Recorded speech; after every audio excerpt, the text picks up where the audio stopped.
We are here in the area between Beersheba and we are just on the outskirts of the mountains of Hebron. And as we look at chapter 24 of the book of Genesis, it is one of the longest chapters in the Torah and the longest chapter actually in the book of Genesis. And I will give you just a few hints so you may pray through it again. Abraham, it says here, was old. The Lord had blessed him in all things. And then Abraham said to his servant, the oldest of his household, who was in charge of all that he had. Now look, this servant obviously was somebody Abraham fully trusted. And if you think that his name was Eliezer, then that is proof that you are influenced by Jewish tradition. Because if you look into the Bible, you will not find it. We don't know his name. That's the fact. We may suppose from earlier stories that maybe it was Eliezer. Now what Abraham did is, he made him swear by the Lord, the God of heaven and the God of earth. That's what he said to him, that you will not take a wife for my son from the daughters of the Canaanites among whom I dwell. Rather go to my country, into my homeland, and take a wife for my son Isaac from there. As we read that, we might think that Abram maybe had some racist motivation.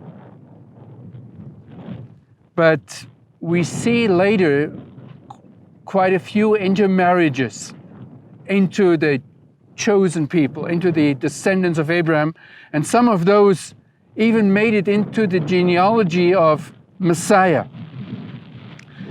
It also was not for religious reasons that he asked his servant to look for a wife for Isaac from far away, from Mesopotamia.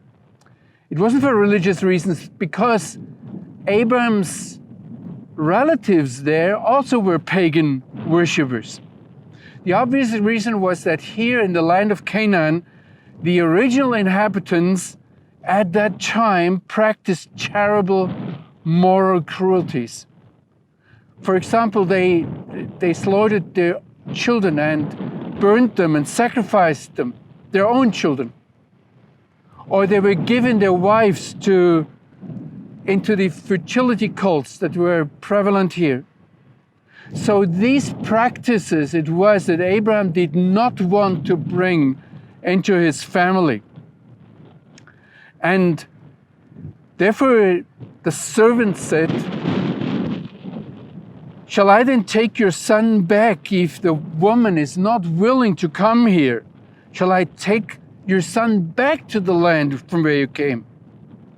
And to this Abraham answered, under no circumstance shall you take my son back from there.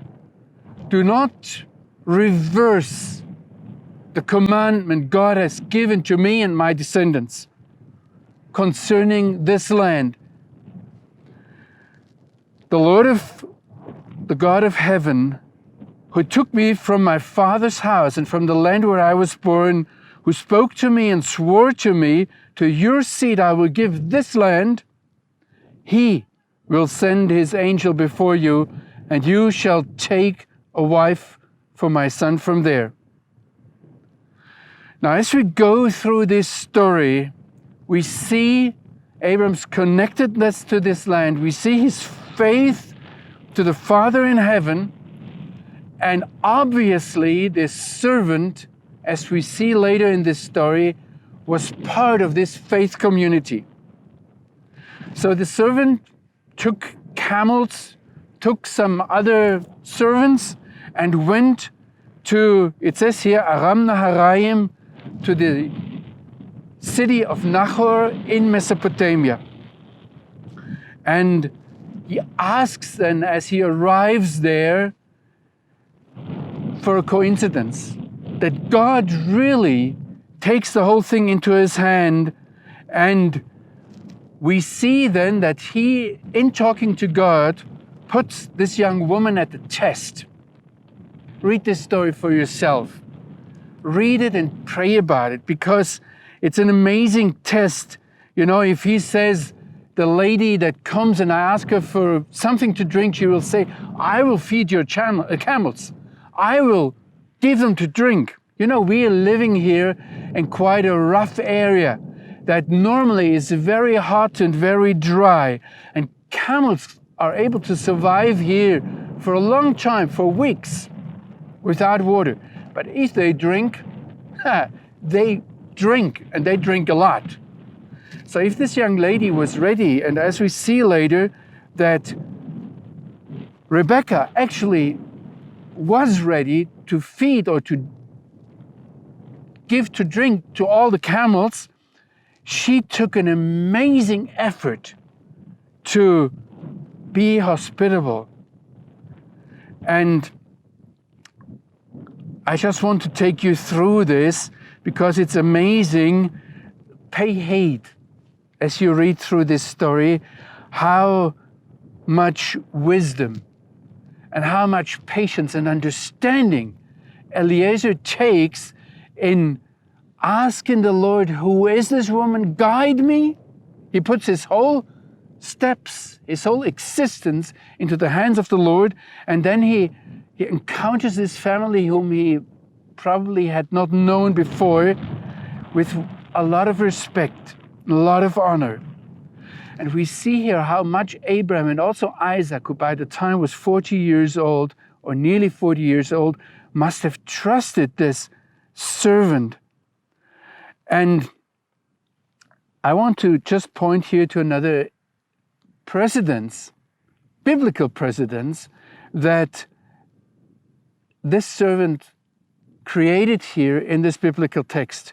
You know, normally it was the fathers who made a bargain about the women to whom they were given.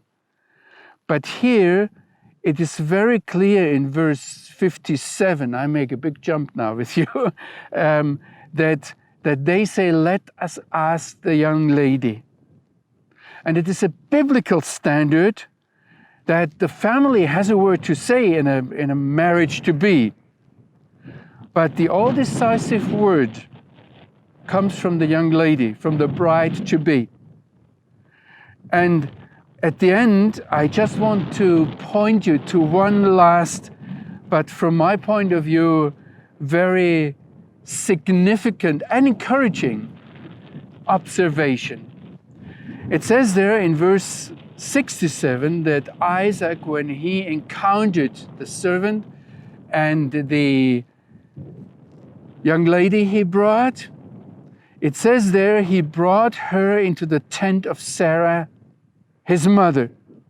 And he took Rebekah and she became his wife. And then it says, and then he fell in love with her. This is not the, for us, usual sequence of events. Normally we fall in love and then we ask the family, if we ask the family, and then we decide or whatever, or maybe we make the decision first. I think this is very encouraging, that we see it here from the Bible, that it is possible to obey the Lord, to take somebody in marriage, and then to fall in love. This is also encouraging for us, whom we are maybe married for a longer time, and we started out under the guidance of the Lord, but then somehow encountered difficulties on the way. Just be encouraged. It is possible to later on fall in love with your wife, as we see here with Isaac. So Isaac was comforted after his mother's death. We have here again a hint that these chapters were arranged in a certain sequence where one followed after the other and they relate to each other. So yes, maybe Sarah had died because of what God had asked Abraham to do and what he did then and went with Isaac. And yes, Abraham was only able after Sarah's death to send out his servant to get a wife for Isaac. So there is a sequence, and we may learn from these sequences. But I want to encourage you, get into this text again, pray through them. They are very, very up to date.